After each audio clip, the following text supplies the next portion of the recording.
అయ్యా మేము ఎక్కడి నుంచి వచ్చాము, ఏ పరిస్థితుల నుంచి వచ్చాము, ఎందుకు వచ్చాము, అసలు ఎందుకు ఈ భూమి మీద ఉన్నాము మీ ఒక్కరికే తెలిసయ్యా.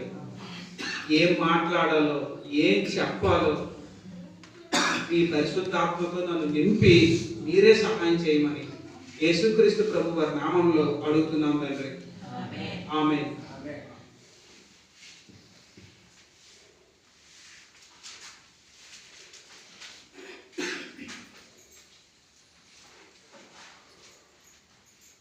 ముఖ్యమైన విశేషం ఏంటంటే మనకి రూపాయి కాయిన్ మీద వన్ సైడ్ బొమ్మ ఉంటుంది, వన్ సైడ్ బోక్ ఉంటుంది. సో ఏంటంటే మనం రెండు తెలుసుకోవాలి. అలానే బైబిల్లో కూడా దేవుడు ఉన్నారు, దైవం ఉంది. మనకి రెండు తెలియడం వల్ల బెనిఫిట్ ఏంటంటే అవతల వ్యక్తి ఎంత పెద్ద వ్యక్తినైనా మనం సింపుల్గా ఒక వాక్యంతో పడగొట్టవచ్చు. మీకు ఏమైనా డౌట్లు, సందేహాలు ఏమైనా ఉంటే పాస్టర్ గారి దగ్గర నా నెంబర్ ఉంది. నేను ఇక్కడ తెల్లవారు 5-6 వరకు ఉంటాను. మీ డౌట్స్ అన్ని క్లియర్ చేస్తాను. అందులో మీకు ఏ సందేహం లేదు. యెషయా గ్రంథం 14వ అధ్యాయం 12వ వచనం.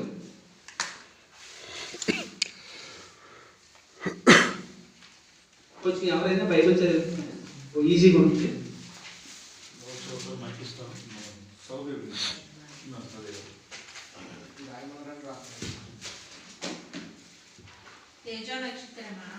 తేజో నక్షత్రమా, వేకువ చుక్క, నీవెట్లా ఆకాశం నుండి పడితివి,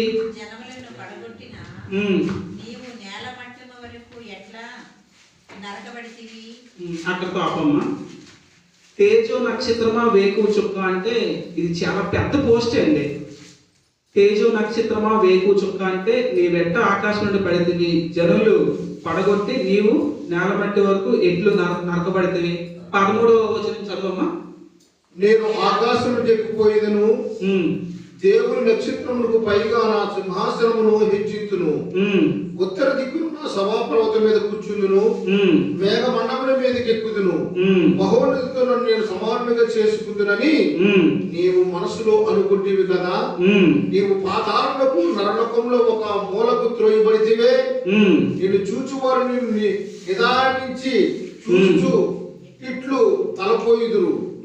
భూమిని కంపింపజేసిన రాజ్యములను వణికించిన వాడు ఇతడేనా?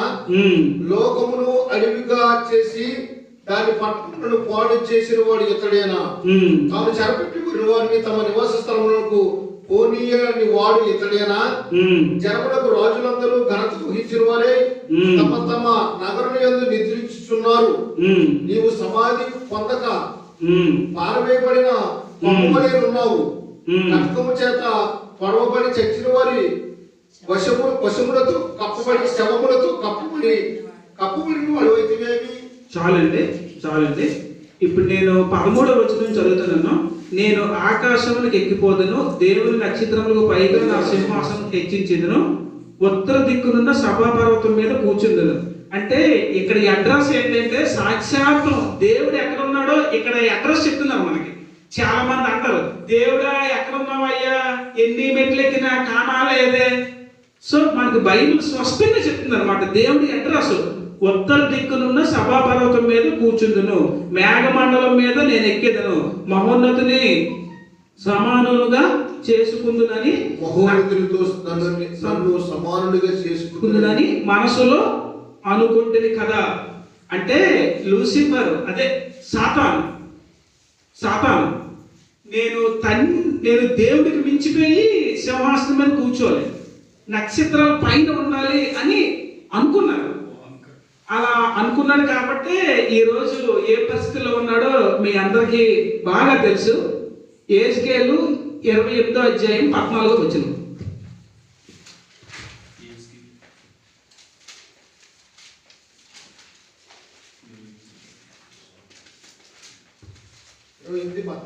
అవునండి.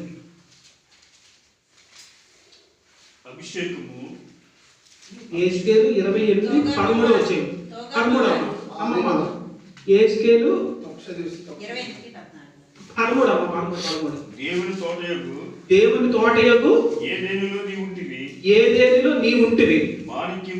మాణిక్యం అంటే ఇప్పుడు మీకు అంటే సింపుల్ గా చెప్తున్నాను. మన 70-80 ఏళ్ళ కిందట బంగారం కాకన్నా ఎరుపు రంగు గోధుమ రంగు ముత్యాలు పెట్టుకునేవారు ఈ ఫింగర్స్ కి, అదే వేళ్ళకి, ఆ మానికి. చెప్పండి. గోమేదకము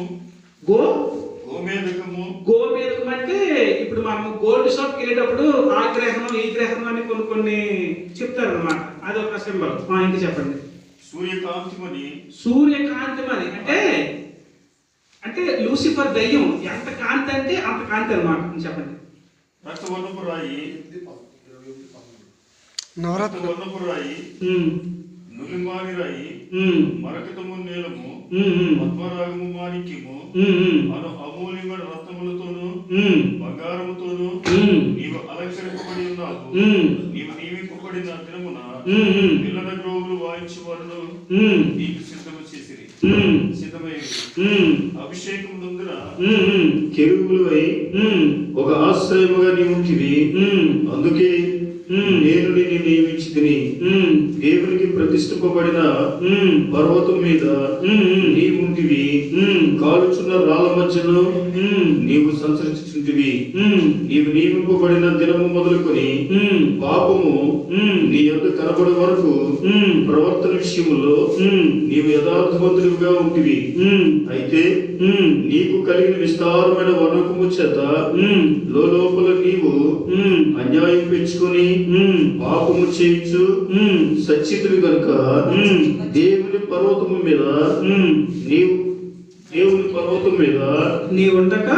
ఉండకుండా నేను నిన్ను అపవిత్ర పరిస్థితిని ఆశ్రయముగా ఉన్న కెరూబు కాలుచున్న రాళ్ళ మధ్యన నీవికను నివసింపవు సంచరింపవు. నిన్ను నాశనము చేసేది నీ సౌందర్యము చూసుకుని నీవు గర్వించిన వాడివై నీ తేజస్సు చూసుకుని నీ జ్ఞానమును చెప్పుకుంటువి. చాలండి. దేవుడి వాడు దీవించినాడు. అంటే ఇప్పుడు మనకి కోట్ల దేవదూతలు ఉంటారు కదా, ఆ దేవదూతలకి హెడ్ సెరూబులు ఉంటారు. ఈ సెరూబుల హెడ్ కెరూబులు అంటారు. అంటే మనకి బైబిల్లో సాక్షాత్తు దేవుడే లూసిఫర్ అంటే దయ్యాన్నే అభిషేకించి ప్రతిష్ఠించాడు అన్నమాట. అయితే మొత్తం కంప్లీట్ గా ఎంతమంది కోట్ల దేవతలు ఉన్నారో అన్నిటికీ ఆయన హెడ్. సో ఆయన ఏం చేశాడంటే, మరి ఇప్పుడు దేవుడు అభిషేకించినట్టే మంచి కాస్ట్లీ బట్టలు, కాస్ట్లీ బంగారాలు, కాస్ట్లీ అన్నీ ఉంటాయి అన్నమాట. ఆ లూసిఫర్ ఏమనుకుంటుందంటే, నేను లేకపోతే ఈయన లేనంట, మరి నన్ను ఎందుకు నేను చెప్పింది అందరూ ఫాలో అవుతున్నారు? నా బట్టలేంటి, నా కిరీటం ఏంటి, నా రంగు ఏంటి, నేనేంటి అని తనలో తాను దేవుడి స్థానాన్ని నాకు కావాలి అని మనసులో అనుకున్నాడు కాబట్టి దేవుడి అంటనే పడగొట్టేశాడు. ఇప్పుడు ఆ లూసిఫర్కు ఒక పేరు ఉంది, తేజో నక్షత్రమా, వేకు చుక్క, మార్నింగ్ స్టార్ అని. ప్రెజెంట్ ఆ పోస్ట్ ఖాళీగా ఉంది. ఆ పోస్ట్లో ఎవ్వరూ లేరు. ఆ పోస్ట్ ఎంత వాల్యుబుల్ అంటే దగ్గర ఇప్పుడు రాష్ట్రపతి ఉంటారు, రాష్ట్రపతి పక్కన ఉపరాష్ట్రపతి ఉంటారు, సీఎం ఉంటారు, సీఎం పక్కన డిప్యూటీ సీఎం ఉంటారు, విలేజ్లో అంతా సర్పంచ్ ఉంటారు, పక్కన ఉప సర్పంచ్ ఉంటారు. ఆ పోస్టు అంత పెద్దదన్నమాట. లూసిఫర్ పడిపోయిన తర్వాత అప్పటి నుంచి ఈ రోజు వరకు ఆ పోస్ట్ ఖాళీగా ఉంది. సో ఆ పోస్టు మనకి కావాలి అనుకుంటే కొన్ని రూల్స్ ఉన్నాయి. అది నేను చెప్తాను, మీరు ఒకసారి ఇంటికి వెళ్ళిన తర్వాత కూడా మీరు ధ్యానించండి. ప్రకటన గ్రంథం 2వ అధ్యాయం 2వ వచనం. 7 నక్షత్రములు తన కుడి చేత పట్టుకొని 7 దీపస్తంభముల మధ్య సంచరించేవాడు చెప్పు సంగతులేమనగా, నీ క్రియలను, నీ కష్టమును,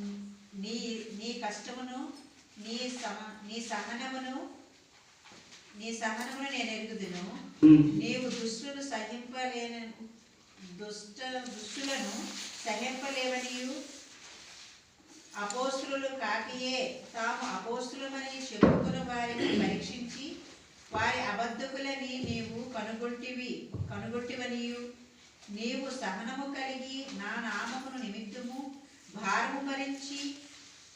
అమ్మా చాలమ్మా, నేనే కొంచెం ఆ వాకింగ్ అవి వేరే చెప్పాను, మళ్ళీ చెప్తాను. 2:26 తీయమ్మ ఒకసారి. 2:26. నేను నా తండ్రి వలన ఆ, అధికారం పొందినట్టు జయించుచు అంతము వరకు నా క్రియలు జాగ్రత్తగా చేయడానికి జనుల మీద అధికారం ఇచ్చేదను. అతడు ఇనుప దండముతో వారిని ఏలును, వారు కుమ్మరవాని పాత్రల వలె పగలగొట్టబడతారు, మరియు అతనికి వేకువ చుక్కలు ఇచ్చేదను. చాలండి, ఇది కొంచెం మీకు వివరిస్తాను.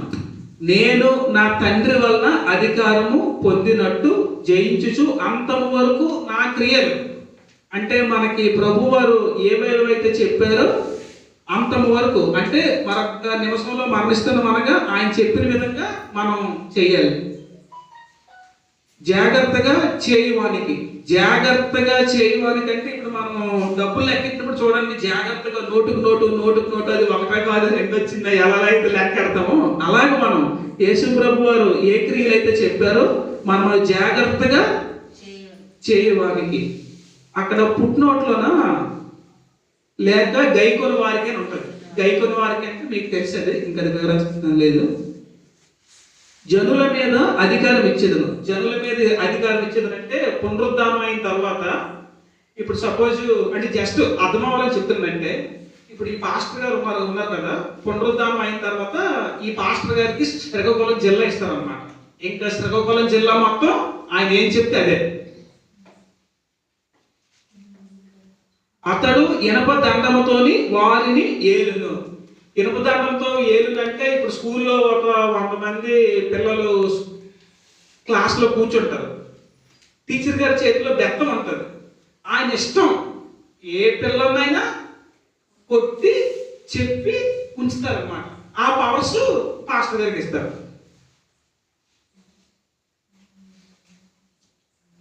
వారి కుమ్మరవాణి పాత్ర వల్లే పగలగొట్టుతారు. కుమ్మరవాణి పాత్ర వల్లే పగలగొట్టుతారు అంటే మనం ఏదైనా ఒక మాట అనమంటే 2 అంచులు గల ఖడ్గం అంటాం కదా, ఒక మాట అనమంటే అది ఖచ్చితంగా జరిగిపోవాలి.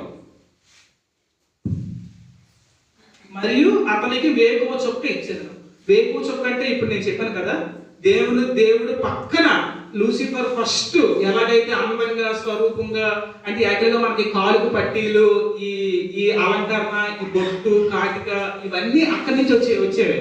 అది ఇప్పుడు వివరించాలంటే చాలా టైం పడుతుందని మీకు సింపుల్గా అదే మా తక్కువ సమయంలో చెప్తున్నాను. ప్రెజెంట్ అయితే మనకి ఇప్పుడు ఆ వేకు చుక్క ఖాళీగా ఉంది. ఆ పోస్టు మనకి కావాలంటే యేసు ప్రభు వారు చెప్పినట్టు మనం జీవించాల్సిందే. ఇంకొక ముఖ్యమైన విశేషం ఏంటంటే, మీకు బాధ పెట్టిన నిజం చెప్పక తప్పట్లేదు, ఈ పోస్ట్ అనేది మనం భూమి మీద బతికొండగా రాదు. మనం మరణించిన తర్వాత మనం క్వాలిఫై అయితే, ఇప్పుడు కలెక్టర్ ఉద్యోగం కావాలంటే వెంటనే రాదు కదా. రోజుకి 20 గంటలు పుస్తకాలు చదివి కళ్ళు వాసిపోయి, జుట్టు ఊడిపోయి, నిద్ర లేక బక్సికిపోతుంది. ఇది అంతకన్నా పెద్దది. దేవుని పక్కన ఉండే అవకాశం అంటే ఇది ఆషమాష కాదు కదా. సో ఏంటంటే మనం దీన్ని ఒకసారి చూసుకోవాలి. ఇంకొక ముఖ్యమైన మాట ఏంటంటే, ఆ ప్రకటన గ్రంథం 2వ అధ్యాయం లాస్ట్ 29వ వచనం చదవం ఒకసారి. సంగములతో ఆత్మ చెప్పుచున్న మాట చెవిగలవాడు వినుగాక. అంటే చెవిగలవాడు వినుగాక అనే మాట దగ్గర ఓన్లీ ప్రకటన గ్రంథంలోనే ఒక 6-7 సార్లు ఉంది. నేను షాక్ అయ్యాను, ఏంటి చెవిగలవాడు వినుగాక ఎందుకు ఇన్ని సార్లు ఉందా అంటే, మనం ఎన్నెన్నో వింటాం, అన్ని బుర్రలో పెట్టేసుకుంటాం. కానీ బైబిల్ దగ్గరికి వచ్చేసరికి, చర్చికి వచ్చేసరికి అన్ని వింటాం, బయటికి వెళ్తే అన్ని మామూలే. అందుకే చెవిగలవాడు వినుగాక అని దీనికి అర్థం. ఈ చిన్న వాక్యాన్ని దేవుళ్ళని దీవించింది గాక. పాస్టర్ గారు నాకు అవకాశం ఇచ్చినందుకు వేలాది వందనాలు.